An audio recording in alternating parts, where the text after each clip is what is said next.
Dear students, all of you are welcome in my YouTube channel Vivekanand English classes. We shall study today future indefinite tense. प्रिय छात्रों, आप सभी का मेरे YouTube channel Vivekanand English classes में स्वागत है। आज हम लोग अध्ययन करेंगे फ्यूचर इंडेफिनिट टेंस। जैसा मैंने बताया होगा कि टेंस जो है ग्रामर की कुंजी है, बिना इसके ज्ञान के आप ग्रामर का कोई ज्ञान प्राप्त नहीं कर सकते हैं। मैंने प्रेजेंट इंडेफिनिट टेंस और पास्ट इंडेफिनिट टेंस का कंपैरेटिव स्टडी का वीडियो पोस्ट किया था, जिसमें कंपैरेटिव तुलनात्मक अध्ययन तुलनात्मक टीचिंग की गई।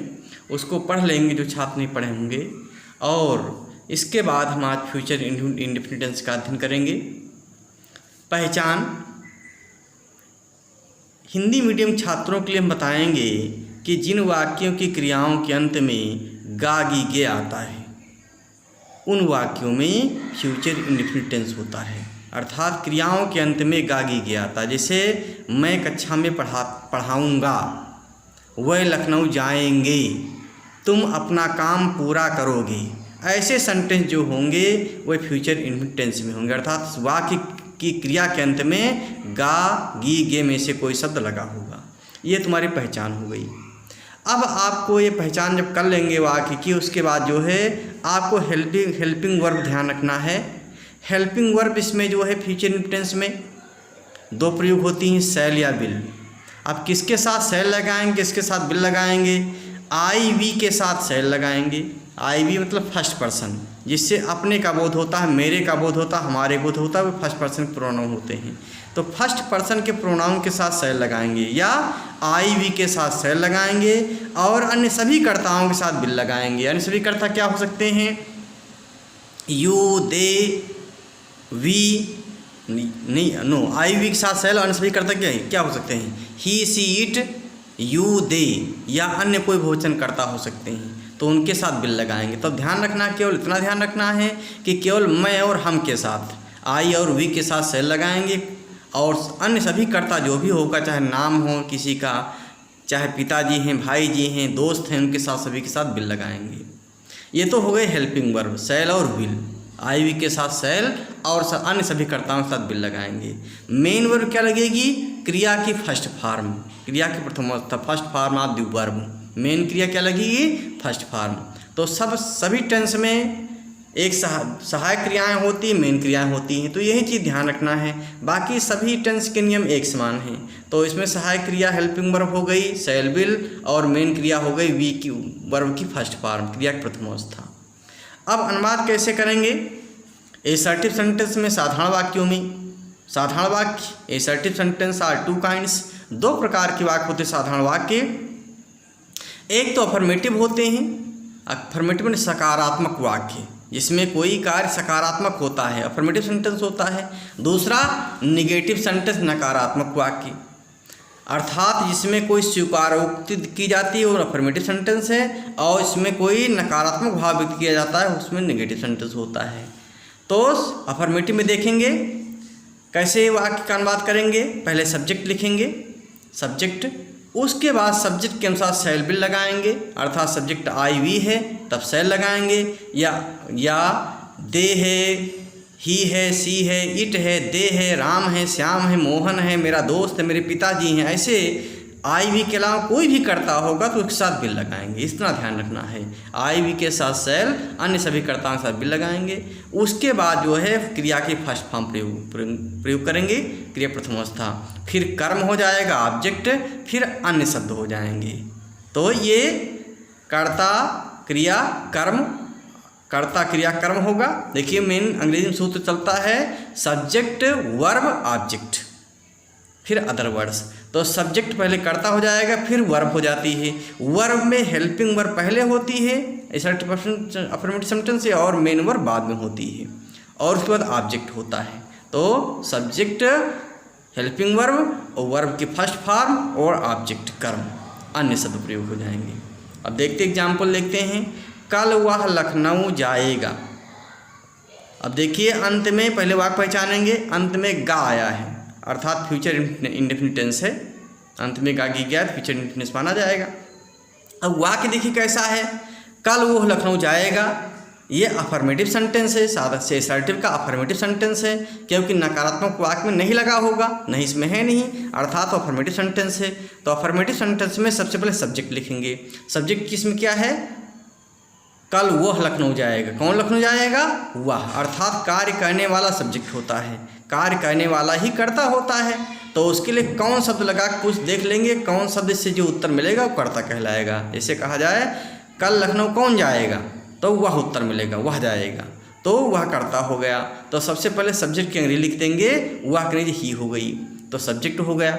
उसके बाद शैल या विल प्रयोग करेंगे। अब हम जानते हैं कि आई वी के साथ शैल लगता है और अन्य सभी कर्ताओं के साथ विल लगता है, तो ही के साथ विल प्रयोग कर देंगे। फिर मेन वर्ब आ जाएगी, वर्ब की फर्स्ट फॉर्म। तो वर्ब फर्स्ट फॉर्म यहाँ पर जाना है। हिंदी में मेन क्रिया अंत में होती है जाएगा, अर्थात जाना क्रिया है, जाना क्रिया गो होती है फर्स्ट फॉर्म। तो he will go to Lucknow, इसमें ऑब्जेक्ट है नहीं, तो अन्य शब्द हो जाएगा to Lucknow, to Lucknow tomorrow.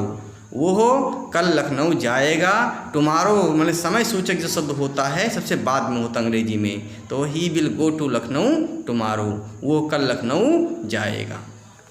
अगला वाक्य देखते हैं, एग्जाम्पल, हम कक्षा में छात्रों को अंग्रेजी पढ़ाएंगे। हम कक्षा में छात्रों को अंग्रेजी पढ़ाएंगे। छात्रों को कक्षा में अंग्रेजी कौन पढ़ाएगा, हम पढ़ाएंगे, अर्थात हम सब्जेक्ट हो गया। तो सब्जेक्ट पहले लिखेंगे वी, वी की अंग्रेजी होती है हम, वी हम की अंग्रेजी होती है वी। अब उसके बाद शैल विल का प्रयोग करना है, तो शैल विल में से क्या लगेगा, हम जानते हैं कि आई वी के साथ शैल लगता है, तो शैल लग गया, वी शैल। अब उसके बाद मेन वर्ब हो जाएगी, वर्ब की फर्स्ट फॉर्म, पढ़ाएंगे, अर्थात पढ़ाना मेन वर्ब है, तो मेन वर्ब टीच, टीच टाट टाट, तो टीच फर्स्ट फॉर्म है। वी शैल टीच, तो वी शैल टीच हो गया। फिर ऑब्जेक्ट देखेंगे इसमें, तो ऑब्जेक्ट ढूंढेंगे इसमें, हम कक्षा में छात्रों को अंग्रेजी पढ़ाएंगे। तो ऑब्जेक्ट ढूंढने के लिए ऑब्जेक्ट है सेंटेंस में कि नहीं है, कर्म है कि नहीं है, उसमें पहले किसको लगा के प्रश्न कर देंगे। हम कक्षा में अंग्रेजी किसको पढ़ाएंगे, छात्रों को उत्तर मिल जाएगा, अर्थात कर्म हो गया द स्टूडेंट्स। उसके बाद क्या लगा प्रश्न कर देंगे, हम कक्षा में छात्रों को क्या पढ़ाएंगे, उत्तर मिल जाएगा अंग्रेजी। पहले किसको लगा प्रश्न करेंगे, क्योंकि किसको वाला उत्तर जो होगा उसको पहले लिखना है, तो उसके बाद क्या लगा करेंगे उसको बाद में लिखना है। तो वी शैल टीच, छात्रों को, द स्टूडेंट्स कर्म हो गया, तो we shall teach the students, हम छात्रों पढ़ाएंगे, क्या पढ़ाएंगे, इंग्लिश, इंग्लिश बाद में लगेगा। तो we shall teach the students English in the classroom, कक्षा में, in the classroom, we shall teach English, we shall teach the students English in the classroom, हम कक्षा में छात्रों को अंग्रेजी पढ़ाएंगे। तो यहाँ पर देखिए दो ऑब्जेक्ट हैं, एक तो छात्रों को ऑब्जेक्ट है, दूसरा अंग्रेजी ऑब्जेक्ट है। छात्रों को कोई व्यक्ति होता है, किसको जब लगाएंगे तो कोई व्यक्ति मिलेगा, कोई जीवित प्राणी मिलेगा, और क्या लगाएंगे तो कोई निर्जीव चीज़ मिलेगी, भाववाचक संज्ञा मिलेगी या नाउन मिलेगा जो है। तो we shall teach the students, हम छात्रों को पढ़ाएंगे, क्या पढ़ाएंगे, इंग्लिश। तो जो क्या वाला उत्तर मिलता है, अर्थात क्या से जो ऑब्जेक्ट मिलता है उसको बाद में लिखते हैं, और किसको लगाने से जो उत्तर मिलेगा उसको पहले लिखेंगे। तो we shall teach the students English in the classroom, हम छात्रों को कक्षा में अंग्रेजी पढ़ाएंगे। अब इसमें परिवर्तन कर सकते हो आप, अगर इसको हम दूसरी तरह कर सकते हैं तो लिख देंगे वी शैल टीच, अब यहाँ पर इंग्लिश पहले कर सकते हो, वी शैल टीच इंग्लिश, हम अंग्रेजी पढ़ाएंगे, अर्थात इंग्लिश शब्द पहले आ गया, अर्थात क्या लगाने जो उत्तर मिला उसको पहले लिखेंगे। तो द स्टूडेंट्स पहले टू लगा देंगे, to the students in the class room, ये हो गया तुम्हारा we shall teach English to the students in the class room. अगर मान लीजिए ये जो कोई व्यक्ति होता है किसको लगाने से मिलेगा, उसको अगर बाद में ले जाएंगे तो उससे पहले टू लगा देंगे। तो we shall teach English to the students in the classroom, हम छात्रों को कक्षा में अंग्रेजी पढ़ाएंगे। तो ये हो गया, तो ये हो गया अफर्मेटिव सेंटेंस। अब नेगेटिव सेंटेंस देखिए, नकारात्मक वाक्य। नकारात्मक वाक्य बनाने के लिए सहायक क्रिया के बाद नॉट या नेवर का प्रयोग करते हैं। अफर्मेटिव वो अगर एसर्टिव सेंटेंस है और उसको नकारात्मक वाक्य बनाना है तो हेल्पिंग वर्ब के बाद नॉट या नेवर प्रयोग करना हर प्रत्येक टेंस में। तो यहाँ पर हेल्पिंग वर्ब दी हुई है शैल विल, उसके बाद तुरंत नॉट या नेवर लग जाएगा। नहीं के लिए नॉट लगाएंगे, कभी नहीं के लिए नेवर लगाएंगे। जैसे राम तुम्हारी सहायता नहीं करेगा, राम हो गया। अब राम के साथ विल लगेगा क्योंकि आई वी के साथ केवल से लगता है। राम विल नॉट, विल के बाद नॉट लग जाएगा। हेल्प मेन वर्ब हो गई, यू आपकी या तुम्हारी। Ram will not help you, Ram तुम्हारी सहायता नहीं करेगा। Ram will not help you, Ram किसकी सहायता नहीं करेगा, तुम्हारी, अर्थात यू ऑब्जेक्ट है, ये बाद में आएगा। तो Ram will not help you, Ram तुम्हारी सहायता नहीं करेगा। तो ये हो गया तुम्हारा वो assertive sentence. Assertive sentence are two kind, affirmative sentence है, निगेटिव सेंटेंस। तो निगेटिव सेंटेंस में कुछ कहना नहीं है, केवल नॉट ए नेवर, केवल शैल या विल के बाद नॉट ए नेवर लगा देना है। जैसे इसमें हम कह दें राम तुम्हारी सहायता कभी नहीं करेगा, अर्थात कभी नहीं लगा दें यहाँ पर, तो नॉट ना करके नेवर आ जाएगा। Ram will never help you, Ram तुम्हारी सहायता कभी नहीं करेगा, Ram will never help you हो जाएगा, नॉट के स्थान पर नेवर हो जाएगा। तो इस प्रकार से नेगेटिव सेंटेंस आपको बन जाएगा। अब हम आते हैं इंट्रोगेटिव सेंटेंस से प्रश्नवाचक वाक्यों में। Interrogative sentence are also two kinds. प्रश्नवाचक वाक्य भी दो प्रकार के होते हैं अंग्रेजी में। एक तो first that begins with helping verb, पहले वे होते हैं जो सहायक क्रिया शुरू होते हैं।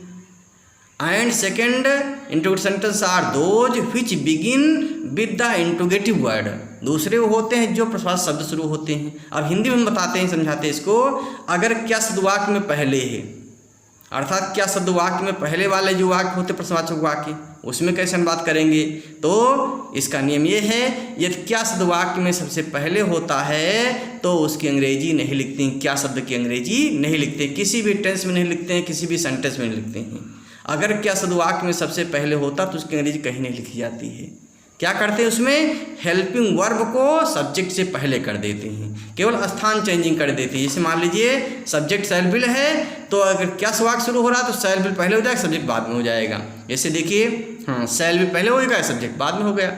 शैल या विल पहले लगाए, पहले हेल्पिंग वर्ब लगाएंगे, फिर सब्जेक्ट लगाएंगे अर्थात कर्ता लगाएंगे, फिर क्रिया प्रथम अवस्था वी की फर्स्ट फॉर्म, फिर ऑब्जेक्ट, फिर अन्य शब्द अदर वर्ड्स।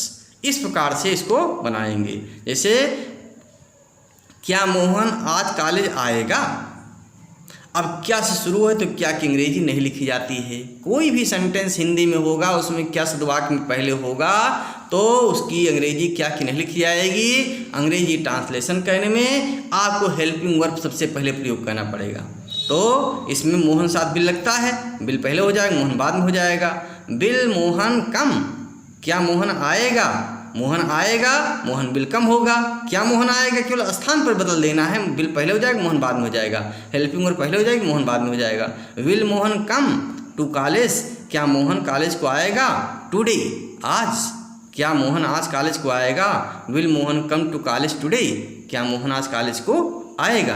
तो इस प्रकार से इसका जो है इंट्रोगेटिव वाक्य बनाएंगे जिसमें क्या शब्द वाक्य में पहले है तो उसके अंग्रेजी नहीं लिखते हैं, केवल शैल विल को कर्ता से पहले कर देते हैं। अर्थात कर्ता आई वी होगा तो शैल पहले करेंगे, और कर्ता अन्य कोई शब्द होगा तो विल पहले करेंगे। और टुडे समय सूचक शब्द सबसे बाद में लगाते हैं वाक्य में, टुडे यस्टरडे सबसे बाद में लगता है। चलिए और एग्जाम्पल देखते हैं। हाँ, प्रश्नवाचक शब्द वाक्य के बीच में हो तो अगर क्या शब्द वाक्य में पहले तो उसके नहीं लिखते हैं, लेकिन यदि प्रश्नवाचक शब्द कोई भी वाक्य के बीच में आता चाहे क्या ही क्यों ना आए तो सबसे पहले उसकी अंग्रेजी लिखी जाती है। जैसे यदि प्रश्नवाचक वाक्य क्या, कब, कैसे, कहाँ, क्यों आदि शब्द वाक्य के बीच में हैं तो सबसे पहले उसकी अंग्रेजी लिखी जाती है। जैसे कैसे सेट करेंगे, क्वेश्चन वर्ड पहले हो जाएगा, क्वेश्चन वर्ड के बाद शैल या विल लगेगा सब्जेक्ट के अनुसार। सब्जेक्ट अगर आई वी है तब शैल लगेगा, अन्य कोई शब्द है तो विल लगेगा, फिर क्रिया प्रथम अवस्था लगेगी, फिर कर्म लगेगा, फिर अन्य शब्द प्रयोग होंगे। जैसे तो तुम्हारे दोस्त बाजार से कब आएंगे। अब यहाँ कब शब्द वाक्य के बीच में आया है, प्रश्नवाचक शब्द है, वाक्य बीच में आए हैं, तो सबसे पहले प्रश्नवाचक शब्द की अंग्रेजी लिखेंगे। कब की अंग्रेजी होती? व्हेन। उसके बाद शैल विल प्रयोग होना है। शैल विल पहले क्वेश्चन वर्ड हो गया, फिर शैल विल प्रयोग होना है। तो यहाँ पर योर फ्रेंड्स करता है हम क्या है, योर फ्रेंड तुम्हारे दोस्त, उनके साथ बिल लगेगा। ध्यान रखना केवल आई वी के साथ शैल लगेगा और सभी के साथ बिल लगेगा। व्हेन विल योर फ्रेंड्स, फिर जो है वर्ब हो जाएगी। योर फ्रेंड्स सब्जेक्ट हो गया, फिर वर्ब हो गया, वर्ब की हो जाएगा verb first form come. When will your friends come, तुम्हारे दोस्त कब आएंगे। फ्रॉम द मार्केट, बाजार से या मार्केट से। When will your friends come from the market, तुम्हारे दोस्त बाजार से कब आएंगे। एक एग्जाम्पल और देखते हैं। हम आज कक्षा में क्या पढ़ेंगे। अब यहाँ पर देखिए क्या शब्द वाक्य बीच में है। अगर क्या शब्द वाक्य में सबसे पहले होता तो उसकी अंग्रेजी ना लिखते, केवल शैल विल करता से पहले कर देते। लेकिन यहाँ क्या शब्द वाक्य बीच में आया है, तो सबसे पहले क्या शब्द की अंग्रेजी लिखेंगे। क्या होती है? व्हाट। उसके बाद शैल विल लगाना है। अब यहाँ पर कर्ता देखिए हमारा है, वी प्रयोग होगा, तो वी के साथ शैल लगा देंगे। व्हाट शैल वी पढ़ेंगे, रीड या स्टडी। स्टडी मैंने अध्ययन करेंगे पढ़ेंगे, रीड मैंने पढ़ेंगे, तो चाहे स्टडी लगा दीजिए चाहे रीड लगा दीजिए। व्हेन शैल वी रीड, हम क्या पढ़ेंगे। इन द क्लासरूम, कक्षा में।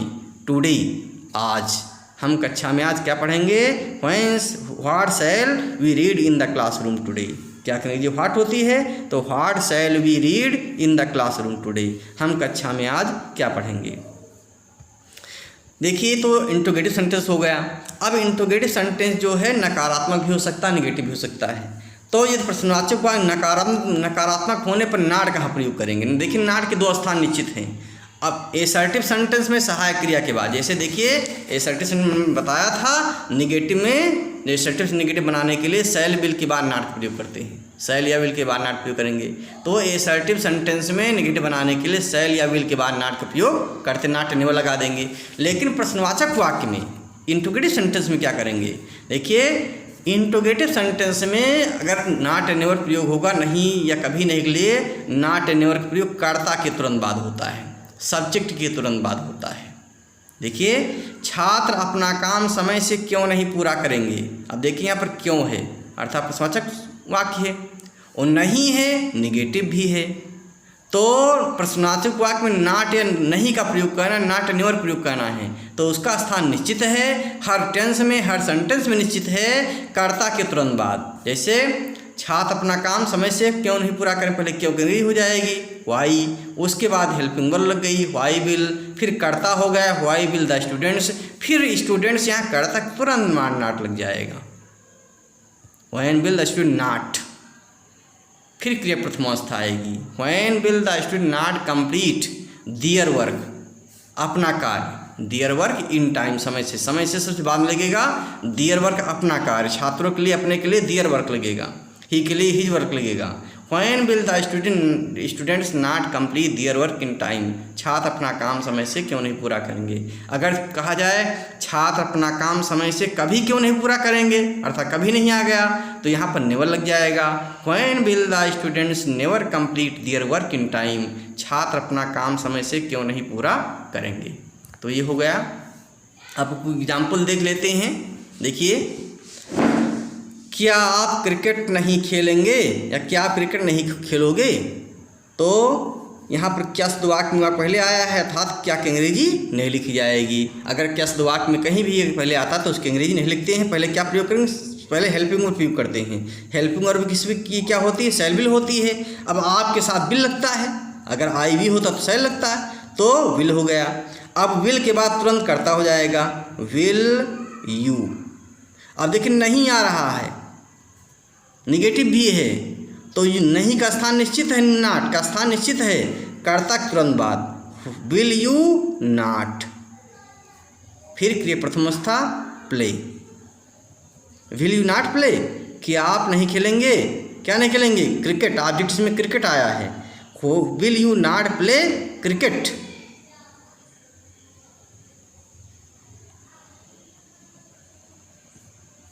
क्या आप क्रिकेट नहीं खेलेंगे, will you not play cricket, ये हो गया।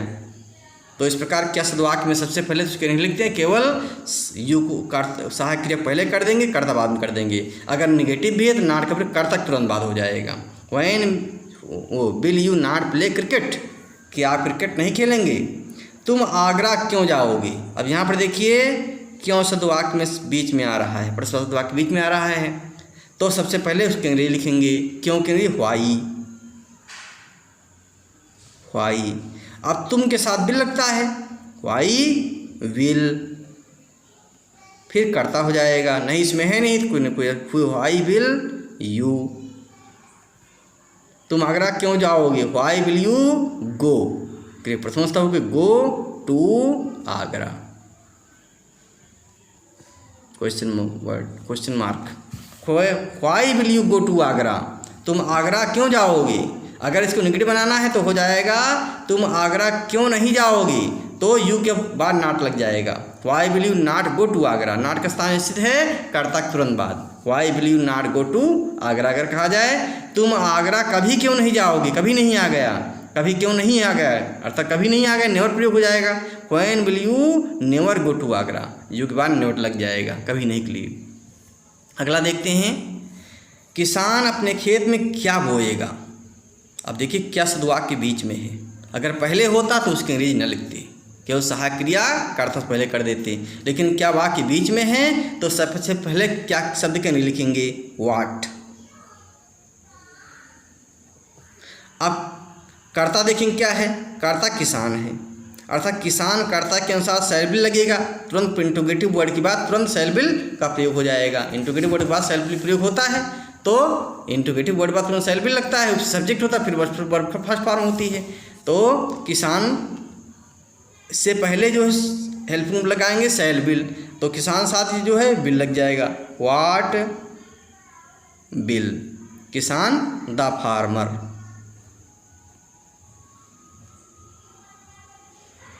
When will the what will the farmer. अब क्रिया ढूंढेंगे, बोना, क्रिया है यहाँ पर बोना, बोएगा, सो माने बोना होता है, SOW। What will the farmer sow, अपने खेत में, अन्य शब्द हो जाएगा in his field, in his field. किसान अपने खेत में क्या बोएगा? What will the farmer sow in his field, किसान अपने खेत में क्या बोएगा? किसान अपने खेत में क्या नहीं बोएगा? What will the farmer not sow, not का प्रयोग कर्ता के तुरंत बाद यहाँ पर हो जाएगा। किसान अपने खेत में क्या नहीं बोएगा? What will the farmer not sow in his field. SOW sow माने बोना होता है, SHOW सो माने दिखाना होता है, SO सो माने इसलिए होता है। तो तीनों की स्पेलिंग याद रखना है। SOW सो माने बोना फर्स्ट फॉर्म है, सोविड। तो what will the farmer sow in his field, किसान खेत में क्या बोएगा? मैं तुम्हारी सहायता अवश्य करूँगा। देखिए एक एग्जाम्पल मैंने लिया है अवश्य वाला, तो जहाँ पर इसमें ध्यान रखेंगे IV के साथ शय लगता है, लेकिन कभी कभी IV के साथ विल लगेगा। कब लगेगा? जब वाक्य में कोई बात कही जाती है, पक्के इरादे से कही जाती है, जो जोर देकर कही जाती है, तो IV के साथ विल लगता है, अन्य सभी कर्ताओं के साथ शय लगता है। मैं तुम्हारी सहायता अवश्य करूँगा, इसका अर्थ हुआ कि मैं तुम्हारी सहायता जरूर करूँगा, उसमें कोई जो है अनिश्चय नहीं है। अगर कहा जाए मैं तुम्हारी सहायता करूँगा तो एक साधारण वाक्य है, हो सकता मैं सहायता तुम्हारी ना करूँ, हो सकता मेरा मन चेंज हो जाए और तुम्हारी सहायता ना करूँ। आई शैल हेल्प यू हो जाएगा, मैं तुम्हारी सहायता करूँगा, आई शैल हेल्प यू, मैं तुम्हारी सहायता करूँगा, आई शैल हेल्प यू। अगर कहा जाए मैं तुम्हारी सहायता अवश्य करूँगा, अगर कह दिया मैंने आई विल हेल्प यू, मैं तुम्हारी सहायता अवश्य करूँगा, तो टलेगा नहीं, फिर निश्चय रहेगा, अवश्य रूप में ये पक्की इरादे से कहा जा रहा है, अर्थात जो है बिल लग जाएगा इसमें। अगर बिल लगा बिल लगा बोलूँगा इसको तो मैं तुम्हारी सहायता अवश्य करूँगा, अर्थात उसमें टलेगा नहीं। अगर सेल लगा बोल दिया तो हो सकता है कि मैं तुम्हारी सहायता ना करूँ, बाद में मेरा मन चेंज हो जाए, लेकिन अगर बिल लगा बोल दिया तो पक्के इरादे से बोला है, समझ गए? तो यहाँ पर मैं तुम्हारी सहायता अवश्य करूँगा, आई विल हेल्प यू हो जाएगा, आई विल हेल्प यू, समझ गए? अगर अवश्य हटा दोगे तो आई शैल हेल्प यू हो जाएगा, मैं तुम्हारी सहायता करूँगा। हो सकता है मैं तुम्हारी सहायता ना करूँ, बाद में बदल जाए। लेकिन अगर मैंने कह दिया आई विल हेल्प यू, तो इसका अर्थ मैं तुम्हारी सहायता अवश्य करूँगा, ये टलेगा नहीं। समझ गए? उसी प्रकार से वो तुम्हारे भाई को अवश्य पीटेगा। अब यहाँ पर अवश्य आ रहा है, तुम्हारे भाई के साथ जो है बिल लगना चाहिए, लेकिन यहाँ शैल लग जाएगा। अवश्य आ रहा है इसलिए शैल लग जाएगा। वो तुम्हारे भाई को अवश्य पीटेगा, करता यहाँ पर ही है। अब ही के साथ अवश्य लगा हुआ तो यहाँ पर ही के साथ शैल लग जाएगा, बिल नहीं लगेगा। He shall beat your brother.